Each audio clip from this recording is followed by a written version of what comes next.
मंत्र योग मेडिटेशन के लिए कैसे हेल्पफुल है। मेडिटेशन के लिए मंत्र योग से क्या क्या हो सकता है, ये सवाल बहुत दिनों से दिमाग में चल रहा है, बहुत सालों से चल रहा है। 20 सालों से इतने सारे मंत्र, वैदिक मंत्र क्यों बने हैं, इनका अर्थ क्या है, इनमें जो शब्दावली, जो शब्द, जो भाषा, जो ध्वनियाँ, जो स्पंदन, जो वाइब्रेशंस हैं, उनके पीछे कुछ रहस्य तो है, कुछ कोडेड सीक्रेट तो जरूर लगा हुआ है उसके साथ में। भाषा विज्ञान वाले और शब्दों के अर्थ को समझने वाले बड़े बड़े विद्वान, बड़े बड़े ज्ञानी, हम बात करेंगे यहाँ पे भारत के विषय में बात करेंगे कि यहाँ पे सभी ज्ञानी लोग जिनके पास आज बड़ी बड़ी पद पदावलियां हैं और बड़े प्रवचनकार भी हैं, एक सरल सी जो बाइफरकेशंस हैं बोली के, उच्चारण के, उसको यदि सरल करके उसको बहुत इजी बना के सभी के सामने रख दें तो पूरा ये मंत्र शास्त्र बहुत सरल होके सबके सामने आ जाए और सबको फायदा कर दे, सबको बहुत लाभ पहुंचा दे। और वो है उच्चारण विधि के, बोलने के, बोली के जो विभाग हैं। 4 प्रकार से उच्चारण का माध्यम है, परा, पश्यन्ति, मध्यमा और वैखरी। ये 4 भाषाएं, 4 भाषा उच्चारण की, बोली के पद्धतियां हैं, भाषाएं हैं 4, जो मनुष्य, हम लोग वेद, पुराण, उपनिषदिक, इन सभी में इसका प्रयोग होता है। बोलने चलने की हमारी भाषा जो है ये वैखरी भाषा है। पश्यन्ति जो विचार पीछे चलता है, वो दृश्य दिखाई देता है। परा पश्यन्ति, मध्यमा ये बीच की भाषा है, अंदर इसका गहन रहता है। और परा भाषा है ना, ये ट्रांसस्केंडियल, परलौकिक परा भाषा है। तो इसका सरलीकरण होना, इसकी अनुभूति ज्यादा है। वैखरी और पश्यन्ति ये दृश्य पटल पे पहले दृश्य बनता है कि वहां के बारे में मैं बात कर रहा हूँ। वैखरी जो है बोलचाल की भाषा है। मध्यमा भी उसी श्रेणी में आती है, मंत्रार्थ आदि के लिए। लेकिन जो ये परा भाषा है, परा भाषा के कुछ सरल उदाहरण जो अनुभूत किए जा सकते हैं, उस अनुभूति के साथ मेडिटेशन में ये बहुत लाभकारी होती है।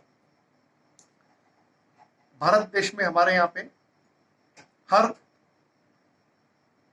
पूजन अनुष्ठान वाले स्थान पे, तीर्थ स्थान पे बहुत प्रचुरता से एक सूक्त का प्रयोग होता है, वो है पुरुष सूक्त। हर तीर्थ स्थान पे लगभग सभी पंडितों को ये कंठस्थ होता है।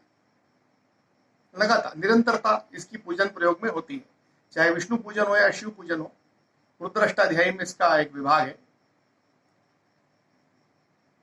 इनके इस सूक्त के मंत्र को ओम की ध्वनि के साथ जब इसका संयोजन किया जाता है और उससे जो अनुभूति होती है, वो अनुभूति मेडिटेशन के लिए, ध्यान के लिए, इस इंस्ट्रूमेंट को, इंस्ट्रूमेंट मतलब ये इस शरीर को ट्यून करने के लिए, ध्यान करने के पहले ट्यून करना पड़ेगा। ध्यान जब होगा, मेडिटेशन जब होगा, जब ये इंस्ट्रूमेंट यहां से ट्यून होगा। तो इसकी ट्यूनिंग के लिए एक संगीतकार भी पहले ट्यून करते हैं, वो तबला और उसके वाद्य यंत्र को मिलाया जाता है। तो कुछ निकालने के लिए, कुछ निकालना है, कुछ बढ़ाना है, कुछ घटाना है, वो एक आपको एक सर्टेन फ्रीक्वेंसी पे आना पड़ेगा। उस ये पदार्थ और ऊर्जामय जगत में, पदार्थ और ऊर्जा वाले जगत में, ये जो शरीर की भी एक फ्रीक्वेंसी है, अर्थ की एक फ्रीक्वेंसी है। तो ध्यान के लिए उस निश्चित फ्रीक्वेंसी पे जब आप आ जाएंगे, और उस फ्रीक्वेंसी पे आ जाने के लिए आपको पुरुष सूक्त और ओम के संयोजन, उस मंत्र योग की बहुत आवश्यकता होती है। तब वो फ्रीक्वेंसी सेट हो जाएगी, वो वाइब्रेशन जो जनरेट होंगे, वो वाइब्रेशन ध्यान के लिए और मेडिटेशन के लिए सर्वश्रेष्ठ है।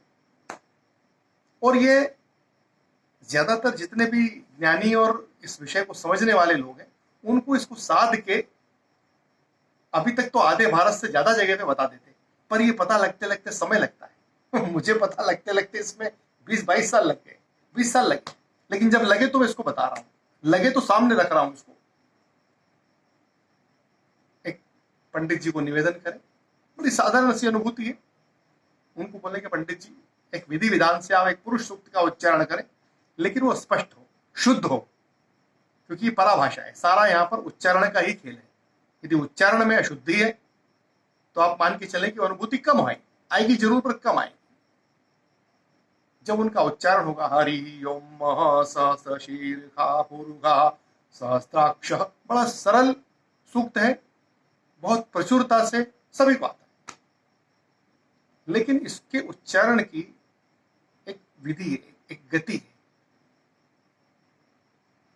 इस उच्चारण की फ्रीक्वेंसी आपके इस इंस्ट्रूमेंट रूपी शरीर से निकलने वाले ओम की ध्वनि, जब जब आपके उच्चारण के ओम में अ और म का उच्चारण आएगा, उस उच्चारण के उदात्त अनुदात्त और स्वरित इस सूक्त के उदात्त अनुदात्त और स्वरित से जब टकराएंगे तो ये एक सर्टेन फ्रीक्वेंसी जनरेट करेंगे। 432 फ्रीक्वेंसी का जो कमाल है, वो अनुभूति तो इसमें नहीं आएगी, लेकिन इससे कितनी फ्रीक्वेंसी बनेगी, इन वाइब्रेशंस को आप जब अनुभूत करेंगे तो हर एक सूक्त की अलग अलग कितनी फ्रीक्वेंसी बनती है, हर एक सूक्त की अपनी एक सर्टेन फ्रीक्वेंसी है। यहां पर हम लोगों ने बहुत इस पे अध्ययन किया है और इसके बारे में पता लगाया कि सबसे सरल सूक्तों के साथ में मंत्र योग कैसे किया जा सके। तो उच्चारण रहेगा ओम का और उसके साथ में होगा पुरुष सूक्त। आप किसी जानकार पंडित जी को बुलाएं, उनको निमंत्रण करें, उनसे पुरुष सूक्त का उच्चारण सुने और अपना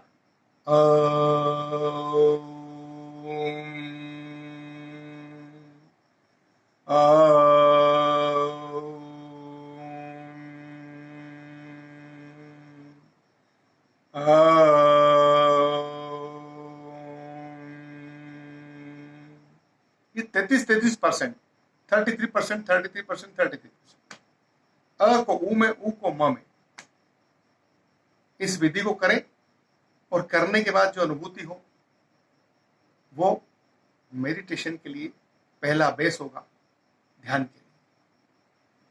बहुत बहुत शुभकामनाएं। Will talk more on it. Thank you very much.